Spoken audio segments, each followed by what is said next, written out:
Attendez à la buvette, là. On viendra vous chercher. Mais c'est entendu, mon cher, je m'occupe de ton affaire.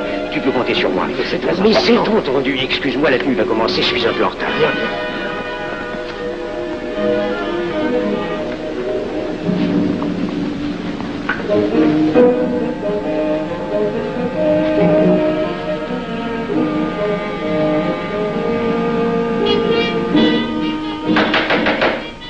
Prenez place, mes frères, nous allons ouvrir les travaux. Mon frère Durand, veuillez prendre place à l'ordre.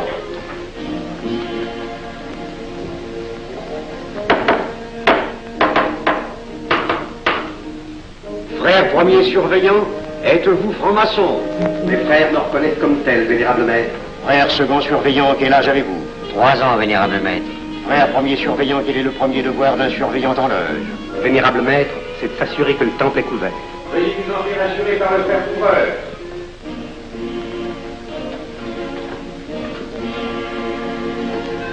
Le temple est couvert, vénérable maître. Frère second surveillant, quel est le second devoir des surveillants en loge? Vénérable maître, c'est de s'assurer que tous les frères présents sont membres réguliers de la loge ou visiteurs connus. Debout et à l'ordre, mes frères. Frère premier et second surveillant, assurez-vous que tous les frères rangés devant vos colonnes sont membres réguliers de la loge ou visiteurs connus.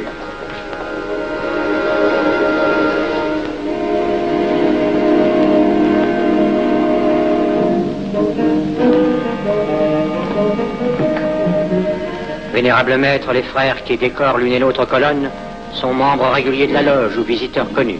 Il en est de même à l'Orient. Frère premier surveillant, à quelle heure les francs-maçons opèrent-ils leurs travaux? À midi, vénérable maître. Quelle heure est-il, frère second surveillant? Il est midi, vénérable maître. Puisqu'il est l'heure du travail, frère premier et second surveillant, invitez les frères de vos colonnes à se joindre à vous et à moi pour ouvrir les travaux de la respectable loge des enfants de l'univers en viande tarie, au grade d'apprenti, en la forme accoutumée.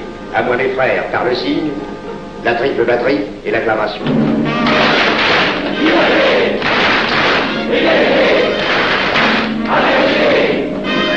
Prenez place, mes frères, les travaux sont ouverts. Mes frères, l'ordre du jour appelle l'initiation du profane Avenel. L'atelier a voté dans une précédente tenue la mission du dit profane. Nous allons donc ce soir le recevoir solennellement. Mon frère couvreur, veuillez aller chercher le profane Avenel qui a écrit son testament philosophique dans le cabinet de réflexion.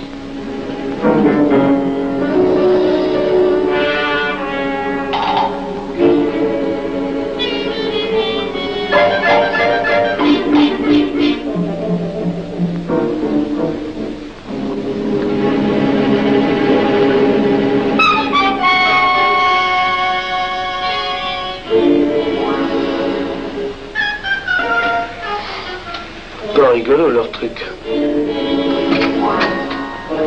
Monsieur, veuillez me suivre.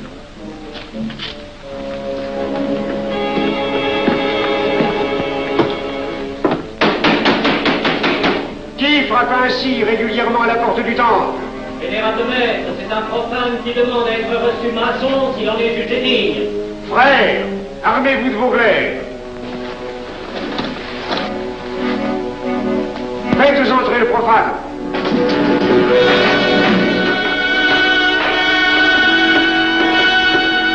Laissez-vous, monsieur.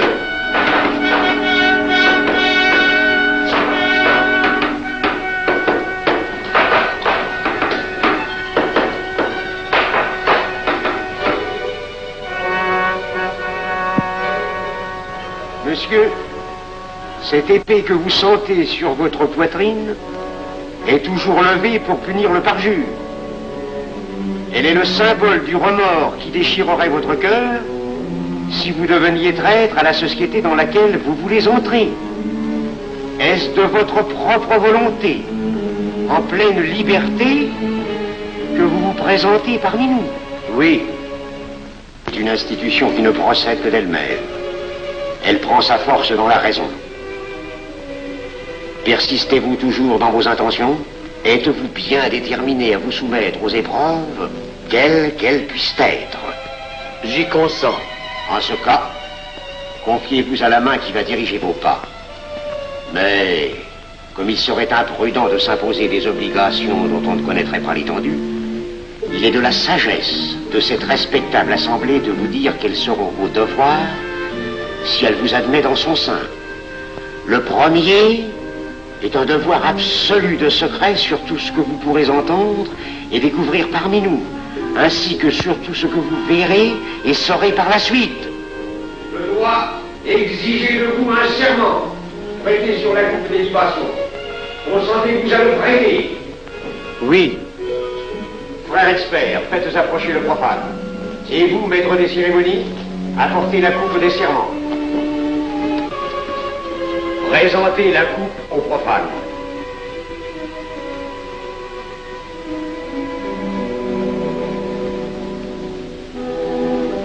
Prononcez avec moi le serment. Je m'engage sur l'honneur, au silence le plus absolu, sur tous les genres d'épreuves qu'on pourra me faire subir. Je m'y engage. Vous devez connaître toute l'importance d'un serment.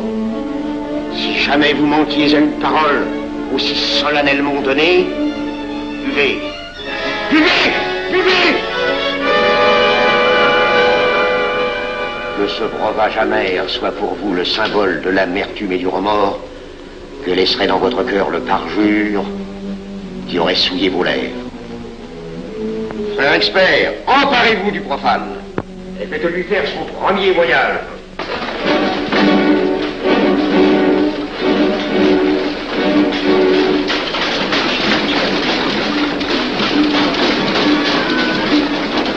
Là, c'est un profane qui demande à être reçu maçon.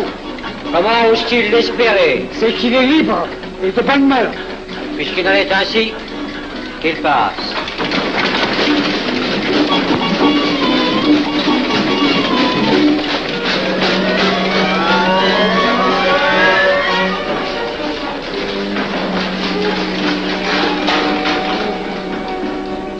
Monsieur, le voyage symbolique que vous venez de faire est l'emblème de la vie humaine.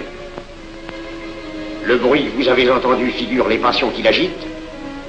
Les obstacles que vous avez rencontrés peignent les difficultés que l'homme éprouve et qu'il ne peut vaincre ou surmonter que grâce à l'aide qu'il trouve dans ses semblables.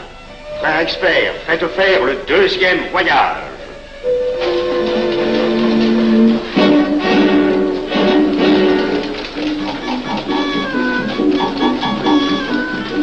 Qui va là? C'est un profane qui demande à être reçu maçon. Comment ose-t-il l'espérer? C'est qu'il est libre et de bonne mœurs. Puisqu'il en est ainsi qu'il passe, et qu'il soit purifié par l'eau.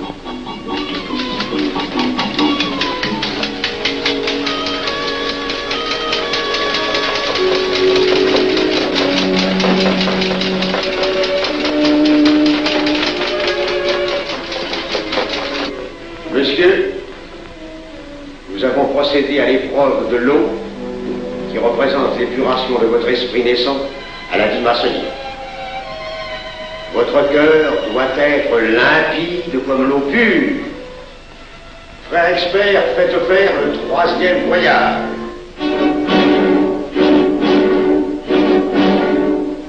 Qui va là? C'est un profane qui demande à être reçu maçon. Comment ose-t-il l'espérer? C'est qu'il est libre et de bonne mœurs. Puisqu'il en est ainsi qu'il passe par les flammes.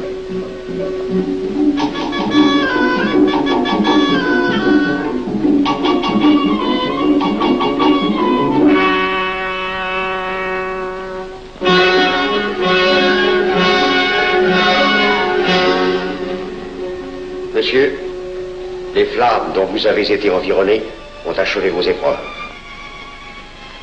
L'ordre maçonnique dans lequel vous demandez à être admis pourra peut-être un jour exiger que vous versiez jusqu'à la dernière goutte de votre sang pour sa défense et celle de vos frères.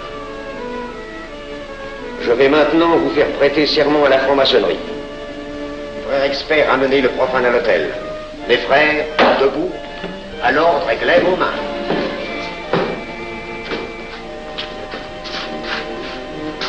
Moi, Pierre Avenel. Moi, Pierre Avenel, De ma propre et libre volonté. de ma propre et libre volonté, En présence de cette respectable assemblée de maçons. en présence de cette respectable assemblée de maçons, Je jure et promets solennellement je jure et promets solennellement de ne jamais révéler aucun des mystères de la franc-maçonnerie qui vont m'être confiés. de ne jamais révéler aucun des mystères de la franc-maçonnerie qui vont m'être confiés. Quelle idée saugrenue ton arrière-t-il de se faire recevoir franc-maçon? Je lui ai déconseillé tant que j'ai pu, mais tu sais comme il est entêté. Il va se trouver dans un milieu d'arrivistes si médiocre. On l'a pourtant bien prévenu. Pourvu qu'il ne lui arrive rien. Il y a tant d'histoires qui courent sur le compte de ces sociétés secrètes. Ne t'inquiète pas, Pierre. Il saura se tirer d'un mauvais pas. Prudent. Pas assez. Monsieur, le serment que vous venez de prêter ne vous donne-t-il aucune inquiétude? Consentez-vous à le renouveler lorsque vous aurez reçu la lumière? Je le renouvellerai. Mes frères, nous allons donner la lumière aux profanes. Frère couvreur, préparez-vous à accomplir votre office. Que la lumière lui soit donnée à mon troisième coup de maillet.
Néophyte, ces glaives que vous voyez tourner vers vous vous annoncent que tous les maçons voleront à votre secours si vous respectez et si vous observez nos lois. Mais ils vous annoncent aussi que si vous trahissez votre serment, vous n'échapperez pas à la vengeance de tous les frères répandus sur la surface du globe et qui ont juré de punir le parjure.